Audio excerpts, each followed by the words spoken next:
Certains étudiants vont travailler de la façon suivante. Ils vont se dire, OK, bon, bah là, j'ai des exercices à faire. Et du coup, je vais travailler jusqu'à ce que j'ai fini les exercices. Et puis, je ne sais pas combien de temps ça va me prendre, mais je vais travailler jusqu'à ce que j'ai fini. Ok. Et je vais le faire ce soir. D'autres vont travailler avec la manière suivante. Bon, ben là, je vais me donner 1 heure, et je sais pas, admettons, à 21h30, je sais que j'arrête de travailler quoi qu'il arrive, parce que je veux prendre du temps pour moi ou aller dormir.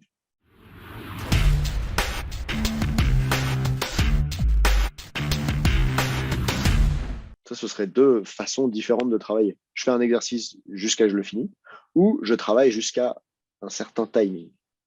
Toi, tu es plutôt dans quelle façon de travailler? Non, jusqu'à que je finisse.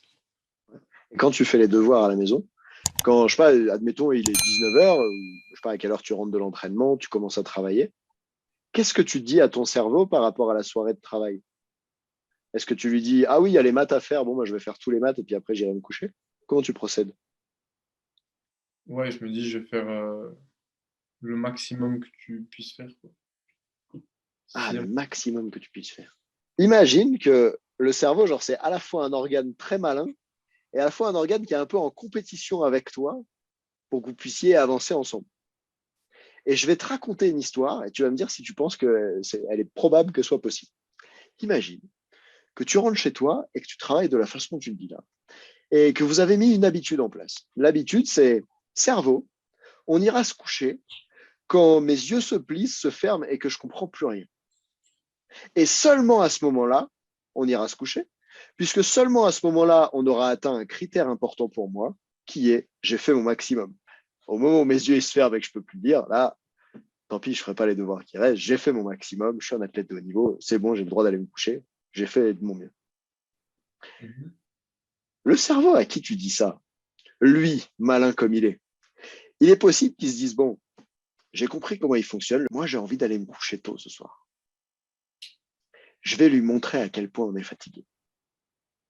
Il va commencer à faire cligner les yeux, à te donner des difficultés de lecture, etc. Un peu comme si,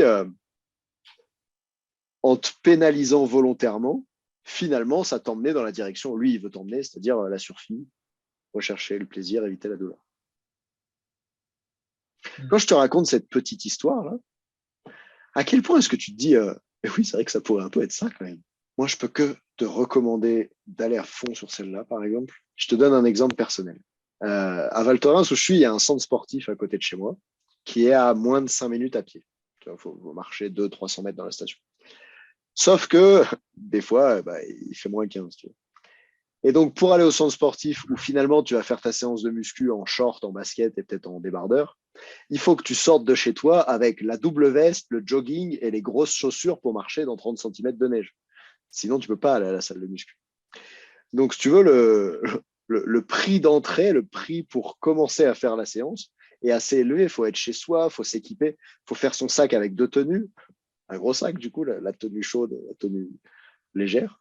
Il faut aller jusqu'à la salle et puis là-bas, après, bah, normalement, une bonne séance de muscu, tu t'échauffes. Puis tu fais ta séance difficile, puis tu rentres chez toi. Cette année, le centre sportif, il est fermé parce qu'il est en travaux à Val Thorens. Et je me suis rendu compte que l'année d'avant, donc celle où il y avait eu le Covid, finalement, j'étais très, très peu allé à la salle de muscu parce que je me faisais avoir par ce que je suis en train de te dire là. J'étais chez moi, j'étais fatigué, je me disais, oh, mais là, il faut faire tout ça. Il faut se déplacer, faire le sac, s'échauffer, et après seulement la séance, elle commence. Bref, c'est long. Donc cette année, j'ai décidé de faire quelque chose de nouveau. Chez moi, là, juste au-dessus, j'ai installé, au-dessus de ma table à manger, une barre de traction. Et cette barre de traction, c'est très simple. Tous les jours, je vais faire une série unique, on appelle ça en prépa physique. Tous les jours, je vais faire 10 tractions. Je vais faire 10 pompes aussi. Et j'ai juste l'intention, tu vois, de m'entretenir parce qu'en mode, quand tu es snowboarder, les bras, ça sert à rien. Enfin, tu vois, t'as pas besoin de force dedans. Donc, si tu veux rester un peu en forme pour le wake cet été ou juste pour éviter de me reluxer l'épaule, il faut que je fasse des tractions. Et ben, c'est beaucoup plus facile pour moi de faire des gros volumes d'entraînement si tu regardes à la semaine, où je vais faire au final plein, plein, plein de tractions. Imagine, tu en fais 10 par jour. À la fin de la semaine, tu en as fait beaucoup de tractions. Des fois, j'en fais 15 dedans. Par rapport à quand tu fais une séance de muscu toutes les 3 semaines parce que tu as la flemme d'aller à la salle. Et donc, en supprimant à quel point c'est difficile de passer à l'action, j'ai pu finalement avoir beaucoup plus d'actions. Et c'est là où on rentre dans cette idée tout à l'heure de volonté. C'est comment je fais pour réduire la quantité de volonté que j'ai besoin. Il fallait énormément de volonté avant pour aller à la salle. Et je reprends le même exemple et je vais encore plus loin. Attends, il faut que j'en... Non, je pense que je vais t'expliquer. Donc là, je suis sur la table et je peux la replier contre le mur et comme ça, je peux accéder debout à la barre de traction.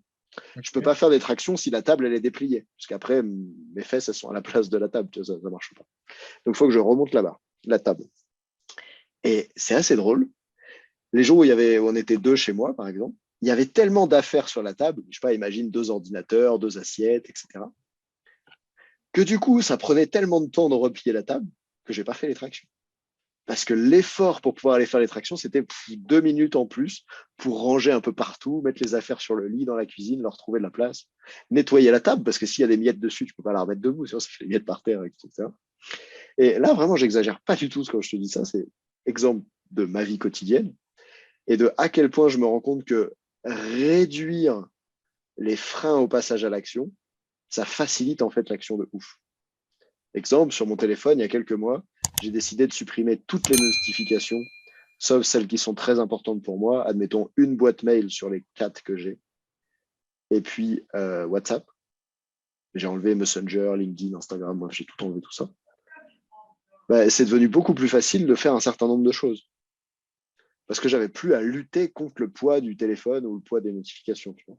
Alors maintenant que je t'ai présenté tout ça, la question que j'ai envie de te poser, c'est tiens, quand tu vas sortir de cette séance, qu'est-ce que tu peux concrètement faire pour réduire la quantité de volonté dont tu as besoin? Qu'est-ce que tu peux concrètement faire pour que ça soit beaucoup plus facile de te mettre au boulot?